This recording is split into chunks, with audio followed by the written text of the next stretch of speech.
Today I figured I would talk a little bit about homesteading since so many people are looking to start, which is a wise decision because you don't really want to depend on people, right? You want to grow your own food.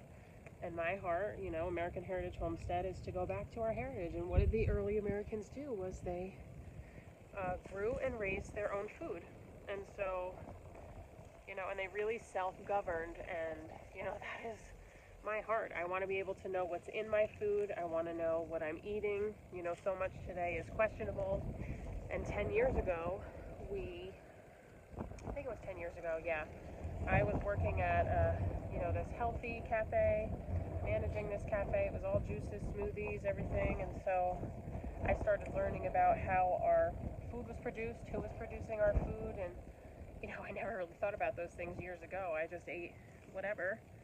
Not that I didn't eat healthy, but, I wasn't as conscious about what I was putting in my body. And so once I started learning all of that and doing all of this research, I was like, oh my gosh, I want my own garden. I want chickens, I want animals, things like that. And my husband and I had just met, and so we wanted to make that happen. So we ended up leaving everything, moving to a different state. We got 10 acres of land, and we took on what the people left for us was their chickens and their sheep. And so, sheep were never on my mind, at least back then. Really any animals. I was scared of chickens when I first moved there. But the people had left them there because they gave you, a tax exemption. So our taxes were super cheap just by having 6 sheep that quickly turned into, 20.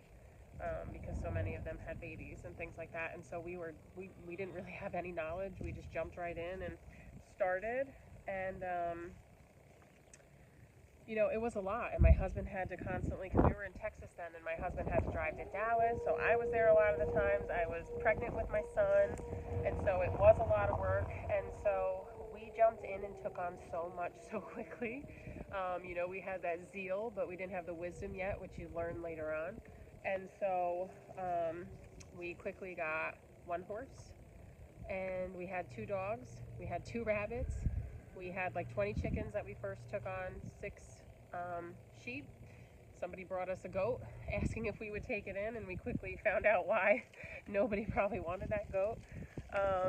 And so we just had so many animals, and it just got a little crazy, a little tiring, and like we weren't really utilizing them for anything good. So really we were wasting our money and all of our resources and our time. And sadly, because back then I would not kill the animals. It hurt me too much.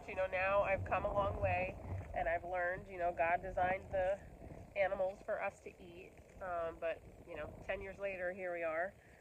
But anyway, my point is to say that you don't want to jump in and take on way too much too quickly, because it's just exhausting. And then a lot of people get burnt out, and then they just give up and say, I want nothing to do with this, right?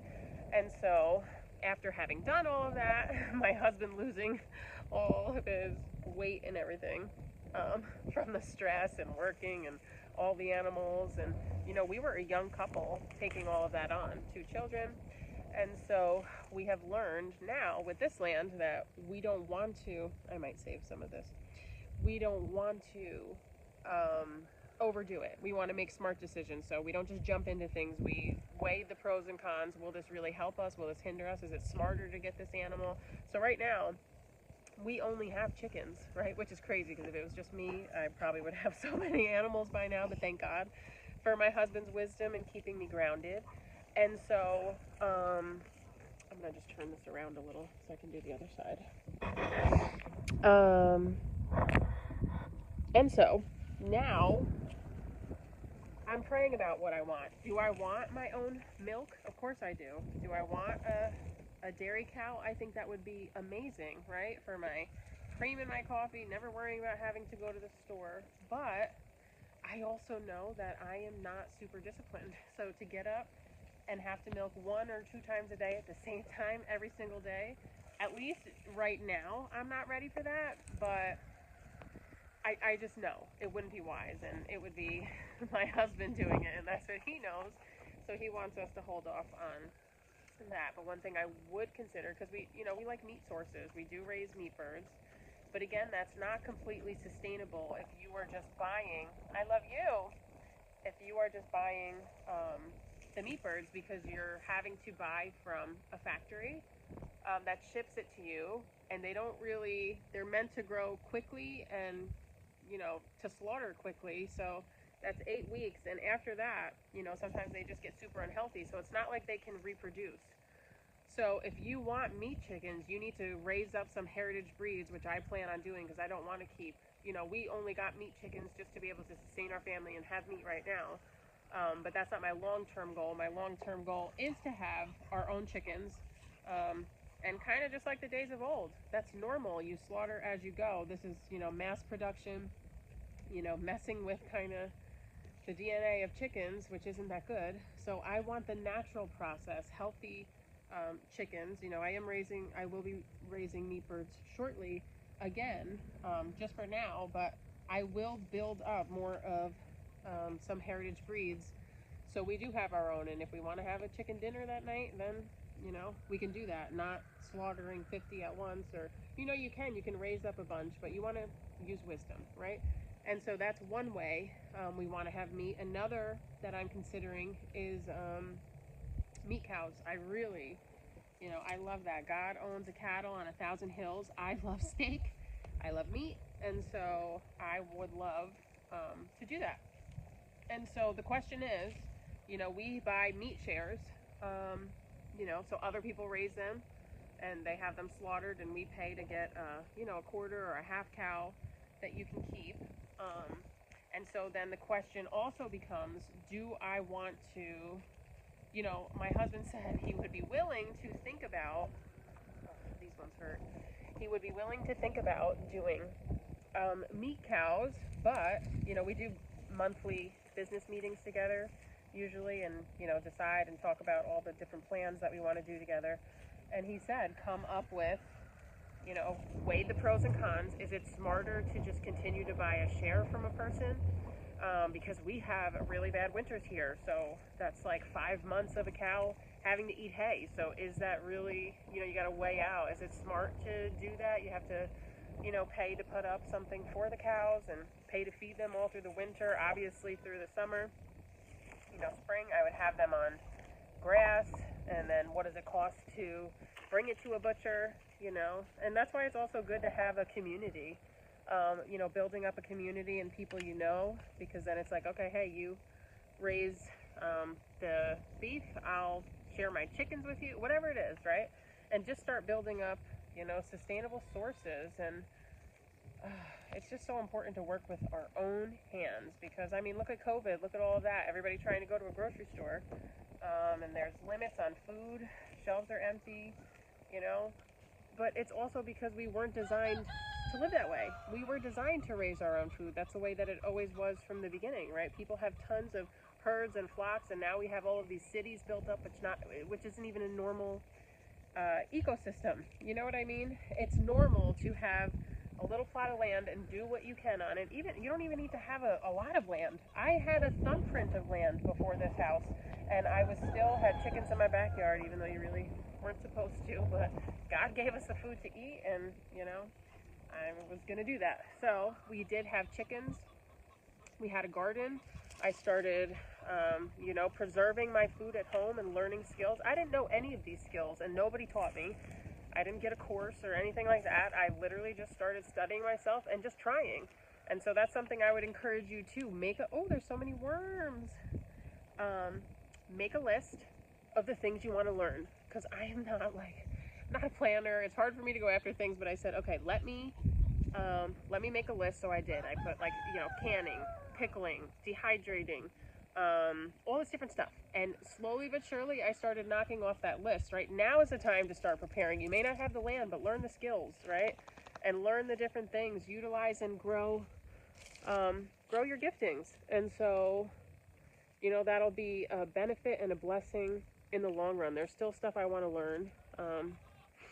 You know, I feel like, oh my gosh, I have all of this beautiful land, and I have so much I want to do, but I'm not going to jump right into it.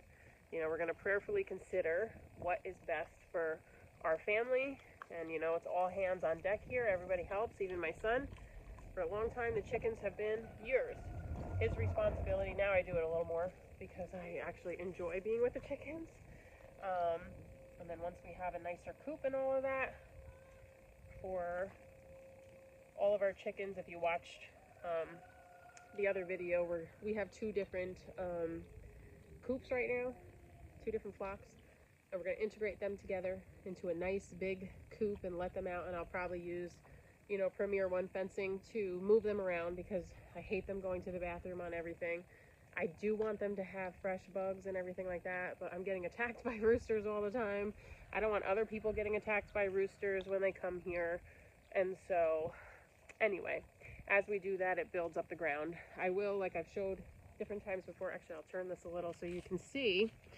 I have two plots right here, which were from our meat birds, and I put their coop over here, which I should have my chicken's coop here right now to work on different areas, because I'm eventually going to, you know, fill this in. So I have garlic growing back there. I have another patch here that I have prepared, and I'm probably going to do some potatoes in there.